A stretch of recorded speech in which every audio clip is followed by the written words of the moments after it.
Someone wants me to repeat the calculations for creating a negative energy balance through diet, a caloric deficit. Let's do it.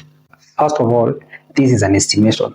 It's not accurate, but the good thing is we do not need to be accurate because after some few weeks, you're going to change it, so there's no problem. Let us assume you weigh 78 kg. We are going to take that 78 kg and multiply it by 30, 31, 32, or 33. What determines the figure we are going to use is how active you are. If you are very active, maybe you do manual work, you are very active, you can use 33.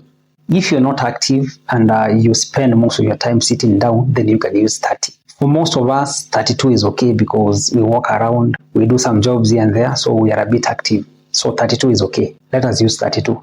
You take 32 and you multiply by 78. You are going to get 2500 calories. That is your current maintenance. Maintenance means that if you eat those amount of calories every day, you are going to remain the same, the way you look now. Nothing is going to change. So for you to be in a deficit, we need to reduce those calories. When you are creating a deficit, you need to be careful. The deficit needs to be enough to cause weight loss, but it should not be big.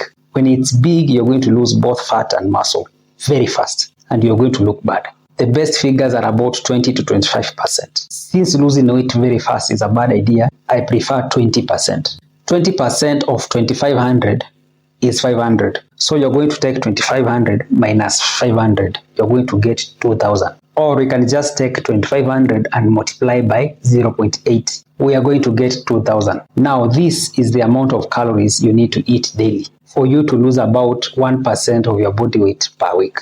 After some few weeks, you're going to stall. These 2000 calories are going to become your new maintenance because your body will get smaller, and a smaller body consumes fewer calories. For you to continue losing weight, you are going to calculate another deficit. This time you can do about 10%. Then go again until you stall again and keep on repeating the same process. This is how you do it.